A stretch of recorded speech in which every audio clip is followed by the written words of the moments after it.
अमित पांडे हमारे साथ यहां पर मौजूद हैं दिल्ली बीजेपी दफ्तर से, मुख्यालय से। अमित, बीजेपी के लिए बहुत अच्छी खबर तीनों राज्यों से,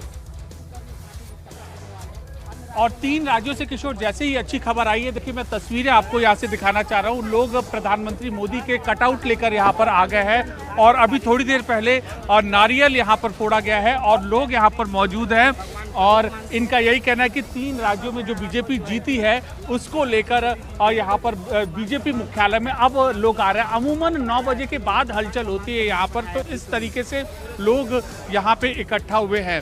और यहाँ पर आप ये देखिए, तस्वीरें देखिए किशोर की आरती अभी थोड़ी देर पहले इन्होंने सजाई है। उसके बाद थाल था, आरती का थाल था। उसके अलावा जो लोग हैं सेलिब्रेशन के वो आए हैं। तो हम ये उम्मीद कर सकते हैं कि जैसे जैसे समय यहाँ पर आगे आएगा इस तरीके के लोग आएंगे और अपनी खुशी जाहिर करेंगे। और जाहिर सी बात है 3 राज्यों में ये जीत रहे हैं, तो अब और कार्यकर्ताओं के आने की उम्मीद यहाँ पर होगी। जी हाँ। और इधर अगर चेहरों की बात करें, हमें ये तो बीजेपी दफ्तर की बात हुई। चेहरों में बुधनी से शिवराज सिंह चौहान आगे चल रहे हैं, स्वामी वैराग्यानंद समाजवादी पार्टी के बुधनी से वो पीछे चल रहे हैं, मिर्ची बाबा के नाम से मशहूर जो वहां से खड़े हुए थे वो पीछे चल रहे हैं। सज्जन सिंह वर्मा कांग्रेस के सोनकट से पीछे चल रहे हैं, पूर्व मंत्री सज्जन सिंह वर्मा पीछे चल रहे हैं मध्य प्रदेश में। दीपक कैलाश जोशी कांग्रेस के जो पूर्व सीएम बीजेपी के कैलाश जोशी के बेटे हैं वो पीछे चल रहे हैं। विजय शाह बीजेपी के कैबिनेट मंत्री आगे चल रहे हैं हरसूद मध्य प्रदेश से। राजवर्धन सिंह बीजेपी के पीछे चल रहे हैं, कैबिनेट मंत्री राजवर्धन सिंह, मध्य प्रदेश वाले राजवर्धन सिंह। उधर राजस्थान में जो राज्यवर्धन सिंह राठौड़ हैं वो भी अपनी सीट से पीछे चल रहे थे कुछ देर पहले। किरोड़ी लाल मीणा हालांकि आगे चल रहे हैं सवाई माधोपुर से। दानिश अबरार सवाई माधोपुर से कांग्रेस के पीछे चल रहे हैं, सीएम गहलोत के जो सलाहकार हैं। उधर सचिन पायलट टोंक से पीछे चल रहे हैं। बड़ी खबर ये राजस्थान से, सचिन पायलट खुद का पीछे चलना टोंक से। भागीरथ चौधरी बीजेपी के लोकसभा सांसद भी पीछे चल रहे हैं किशनगढ़ राजस्थान से। तेलंगाना में कांग्रेस के लिए अच्छी खबर है, 69 सीटों पर कांग्रेस का गठबंधन आगे, कांग्रेस और सीपीआई का गठबंधन जो है 69 सीटों पर आगे है। बीआरएस को भारी नुकसान वहां पर होता हुआ, बीआरएस सिर्फ 38 सीटों पर आगे। बीजेपी 7 सीटों पर तेलंगाना में आगे। ये 7 सीटें भी तेलंगाना में बीजेपी के लिए पास पिछली बार 1 था। देखिए क्या है, तेलंगाना में जिन सीटों पे भारतीय जनता पार्टी को आगे दिखाया जा रहा है, मुझे लगता है ये यहाँ से 1 सीट भी जो राजा सिंह की है वही निकल पाएगी जिस क्षेत्र से वो जीत करके आते हैं। ये पलट जाएगा, देखिएगा कि उनको भी बहुत टफ फाइट मिलने वाली है। और आप कांग्रेस का देखिए कि कैसे 19 से जो 60 की बढ़ोतरी है वो देखने को मिल रही है। और तमाम बाकी जगहों पे जब छत्तीसगढ़ में काफी लीड में कांग्रेस नजर आ रही है अभी, तो ये चीज आप कह रहे कि पलटेगा कांग्रेस का आंकड़ा। तो राजवानी जी 7 सीट से 70 सीट तक लीड लेना, ये तो कहीं ना कहीं आपको राहुल गांधी के पदयात्रा का कम से कम ये तो है वहाँ फायदा मिला तेलंगाना में। मुझे लगता है राहुल गांधी जी का नाम अच्छा, तेलंगाना में राहुल गांधी का फायदा नहीं मिला या नहीं मिला? आप ये देखिए कि तेलंगाना की स्थिति देखिए, 38 बीजेपी +7 टाइम्स बढ़ गई है। पर नहीं, पर कांग्रेस का 69 होना भारत जोड़ो यात्रा का कोई असर नहीं है तेलंगाना में, दूर तक नहीं था। क्यों, बाकी जगह क्या हुआ? और आप तेलंगाना में भारत जोड़ो यात्रा कोई असर नहीं है क्योंकि तेलंगाना में भारत जोड़ो यात्रा का असर है।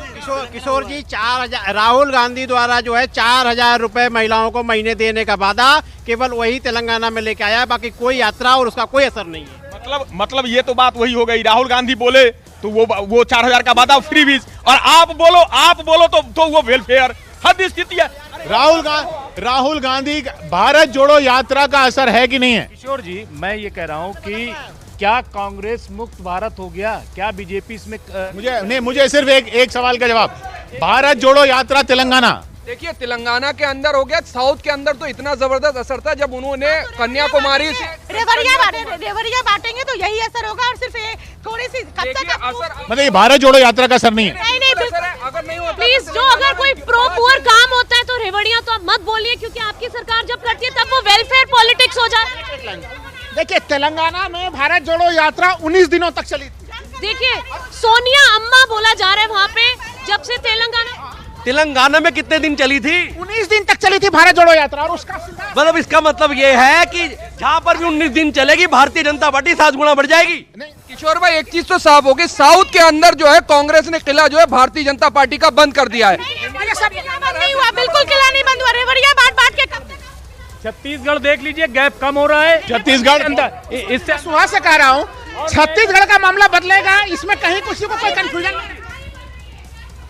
मैं सिर्फ बोलना चाहती हूँ, कान बंद करके रखना चाहती हूँ। देखिए जैसे मुंह बंद करने से तो अच्छा कान बंद रखिए। हाँ, कान बंद रखना चाहती हूँ क्योंकि जो ये सब में जो कचर पचर हो रहा है तो सुनना नहीं चाहती। सवाल वही है जो हमने सुबह में स्टार्टिंग में आंकड़े बताए थे, उसी तरफ जाता नजर आ रहा है। 3 राज्यों में बीजेपी की बढ़त नजर आ रही है और यही चौंका देने वाले ऐतिहासिक में चुनावी नतीजों। जी हाँ, ये ऐतिहासिक। मुस्कुरा रहे हैं मनोज जी, लगातार हमारे साथ बने हुए हैं, सारी बात सुन रहे हैं। मनोज जी, मैं आपसे सबसे आसान सवाल पूछता हूँ। सबसे आसान सवाल ये कि तेलंगाना में क्या राहुल गांधी की भारत जोड़ो यात्रा का असर है कि कांग्रेस इतना बढ़ गई है? और इस बीच आपको बता दूं, कांग्रेस आगे हो गई है छत्तीसगढ़ में आपसे। 45 पर कांग्रेस, 43 पर बीजेपी। जी जी जी, देखिए ऐसा है किशोर जी, जो लोग ये बोलते थे कि भारतीय जनता पार्टी छत्तीसगढ़ में दूर दूर तक नहीं है, वो कह रहे थोड़ी देर में नतीजे बदलने वाले हैं। बस कांग्रेस की पार्टी के जो राजनीतिक विश्लेषक समर्थक वो बोले थोड़ी देर में कुछ नतीजे बदलने वाले हैं, थोड़ी देर में कांग्रेस बढ़त बनाने वाली है। छत्तीसगढ़ के अंदर भारतीय जनता पार्टी प्रचंड बहुमत से जीतेगी। जिस तरह से आदिवासियों के लिए भारतीय जनता पार्टी ने काम किया, वहां पर माननीय नरेंद्र मोदी जी की लोक कल्याणकारी जो नीतियां थी उनका जो वहां पर असर है। दूसरा क्या, किस तरह से अखंड भ्रष्टाचार में लोग डूबे हुए थे।